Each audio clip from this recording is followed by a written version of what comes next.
पहले मेरे साथ प्रभु राम जी को, माता जानकी को जरा याद कर लें, उसके बाद ही मैं अपनी बात को आगे बढ़ाऊंगा।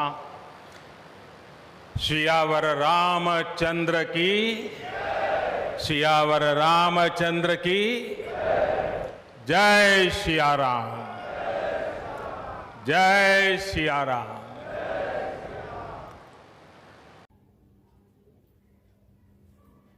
सियावर रामचंद्र की जय। नमस्कार दोस्तों, इसी जय घोष के साथ देश के प्रधानमंत्री नरेंद्र मोदी ने 5 अगस्त 2020 को अयोध्या में लोगों को संबोधित किया। प्रधानमंत्री नरेंद्र मोदी ने अपने संबोधन में प्रभु श्री राम की रामलीला और उनकी मर्यादाओं का जिक्र किया और वर्णन किया, लेकिन प्रधानमंत्री ने इस दरमियान एक बहुत ही महीन रेखा खींच दी जो अब बीजेपी की आगे की रणनीति तय करेगी। जरा एक बार प्रधानमंत्री के उस संबोधन को सुनिए, फिर हम आगे उस पर चर्चा करते हैं। पहले मेरे साथ प्रभु राम जी को, माता जानकी को जरा याद कर लें, उसके बाद ही मैं अपनी बात को आगे बढ़ाऊंगा। सियावर रामचंद्र की, सियावर रामचंद्र की जय सिया राम, जय सिया राम। तो दोस्तों, आपने सुना कि प्रधानमंत्री के संबोधन में सियावर रामचंद्र की जय और जय सिया राम का उद्घोष सुनाई दिया। ऐसा पहली बार हुआ है जब बीजेपी के किसी भी बड़े नेता ने सियावर रामचंद्र की जय और जय सिया राम का उद्घोष किया हो। वरना आप याद करिए, 90 के दशक से लेकर अब तक जय श्री राम के ही उद्घोष होते रहे हैं। जय श्री राम के उद्घोष के साथ ही बहुत ही आक्रामक प्रचार प्रसार किया जाता रहा है। इसके पीछे की रणनीति राम मंदिर बनाना था, लेकिन अब राम मंदिर की आधारशिला रखी जा चुकी है। मतलब अब जय श्री राम के नारे का खात्मा हो गया है, या यूं कहे, जय श्री राम के नारे का उद्घोष जिस आक्रामकता के साथ किया जा रहा था, उससे अब किनारा किया जा रहा है। अब धीरे से शिफ्ट करने की कोशिश की जा रही है। मोदी ने अपने संबोधन में इस बात को बखूबी एक पॉलिटिकल लाइन खींच दी, एक दिशा तैयार कर दी है, जिस पर अब बीजेपी चलकर आगे बढ़ेगी। अपने संबोधन में प्रधानमंत्री तकरीबन 35 मिनट बोले और मर्यादा पुरुषोत्तम भगवान राम की लीलाओं का वर्णन किया। बात सिर्फ इतनी ही नहीं है। आखिर बीजेपी जय सिया राम या सियावर रामचंद्र की जय के उद्घोष की तरफ अब क्यों बढ़ रही है, इसकी जरूरत क्यों पड़ी, तो आज हम उसी पर विस्तृत चर्चा करते हैं। दरअसल 90 के दशक में जब राम मंदिर का आंदोलन शुरू किया गया, उस दरमियान जय श्री राम का नारा बहुत ही आक्रामकता के साथ लिया जाता था, लगाया जाता था। जैसा कि आपने प्रभु श्री राम की तस्वीरों को भी देखा होगा कि वे धनुष बाण लिए बहुत ही आक्रामक मुद्रा में आपको दिखाई पड़ते हैं। ये तस्वीरें राम जन्मभूमि आंदोलन की हैं, जब रामचंद्र को बहुत ही आक्रामक तरीके से प्रस्तुत करने की कोशिश की गई और एक जन आंदोलन राम मंदिर बनाने के लिए खड़ा किया गया। तब बीजेपी सियावर रामचंद्र की जय नहीं बोलती थी, तब वो सिर्फ जय श्री राम के नाम का उद्घोष करती थी और नारे लगाती थी। लेकिन अब जब शिलान्यास का कार्य संपन्न हो गया, उसके बाद जब प्रधानमंत्री ने संबोधन किया, नरेंद्र मोदी जी ने अपने संबोधन में सियावर रामचंद्र की जय और जय सिया राम के नारे का उद्घोष किया। इसका मतलब बिल्कुल साफ है कि बीजेपी अब उस आक्रामकता को दरकिनार कर नई दिशा में बढ़ रही है, जैसा कि प्रधानमंत्री के पूरे 35 मिनट के भाषण में भी सुनाई और दिखाई पड़ता है। अगर आप उस 35 मिनट के भाषण को सुनेंगे तो आपको लगेगा कि प्रधानमंत्री मोदी बार बार सबको साथ लेकर चलने की बात करते हैं। वह जहां जहां प्रभु श्री राम का जिक्र करते हैं, वहां पर भी समग्रता की बात करते हैं। प्रधानमंत्री अपने भाषण के दौरान लगातार इस बात को भी दोहराते हैं कि प्रभु श्री राम सबके हैं।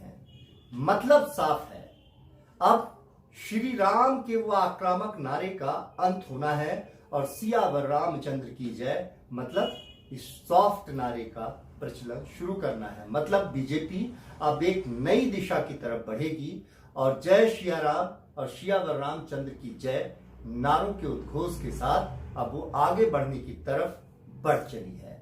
इससे प्रधानमंत्री ने मैसेज दिया है अपने उद्बोधन से। इसके साथ ही प्रधानमंत्री नरेंद्र मोदी ने अपने भाषण में राम को लेकर के बहुत सी बातें कही, उनके बहुत से गुणों का वर्णन किया। उनके भाषण का कुछ हिस्सा आप भी सुनिए और गुनिए और समझिए कि देश के प्रधानमंत्री जो राम का गुणगान कर रहे हैं वह राम के किन आदर्शों को फॉलो करते हुए या मानते हुए आपको दिखाई पड़ रहे हैं। जरा उस भाषण को भी सुनिए। अयोध्या तो भगवान राम की अपनी नगरी है। अयोध्या की महिमा तो खुद प्रभु श्री राम ने कही है।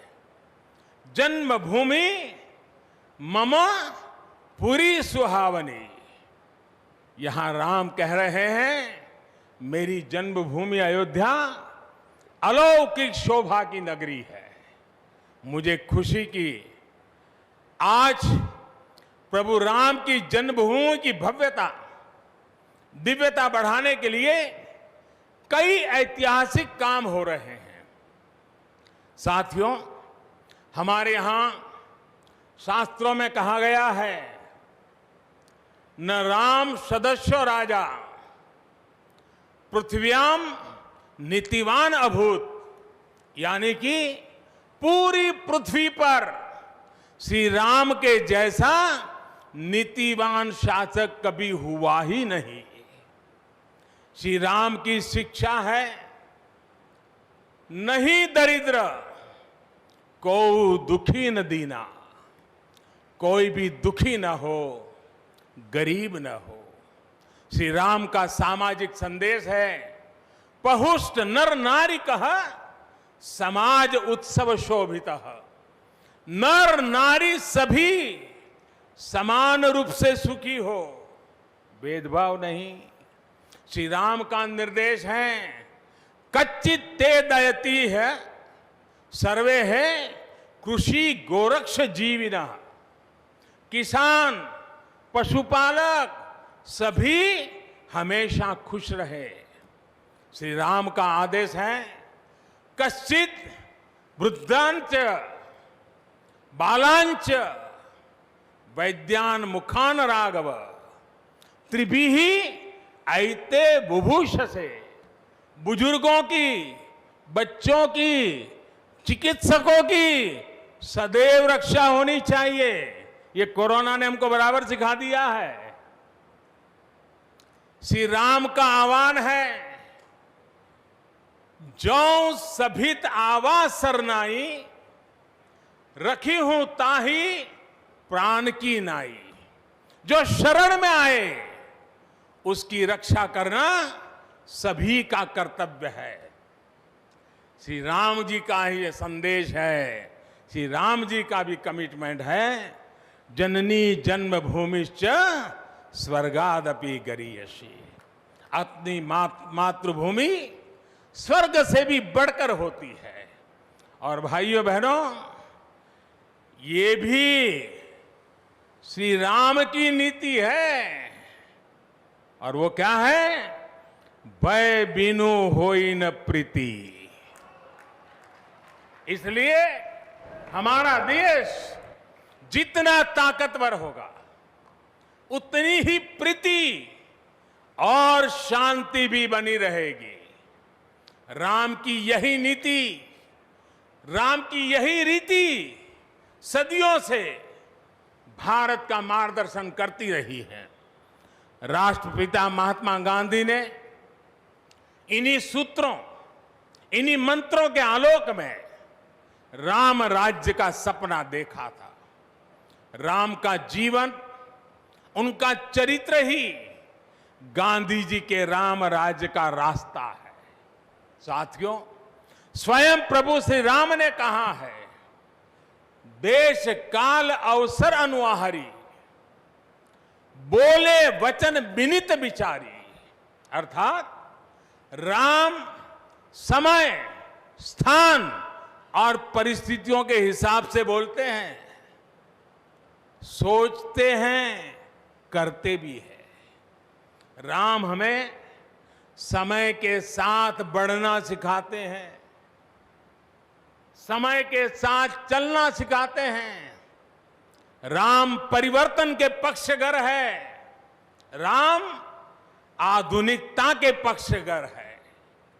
उनकी इन्हीं प्रेरणाओं के साथ, श्री राम के आदर्शों के साथ भारत आज आगे बढ़ रहा है। तो दोस्तों, आपने प्रधानमंत्री की इस स्पीच को सुना और समझा। अब आप खुद तय करिए कि प्रधानमंत्री नरेंद्र मोदी मर्यादा पुरुषोत्तम भगवान राम की किन मर्यादाओं का पालन करते हुए आपको दिखाई दे रहे हैं। दोस्तों नमस्कार। अगर आपको हमारा यह वीडियो पसंद आया हो तो हमारे चैनल को सब्सक्राइब करें और इस वीडियो को शेयर करें।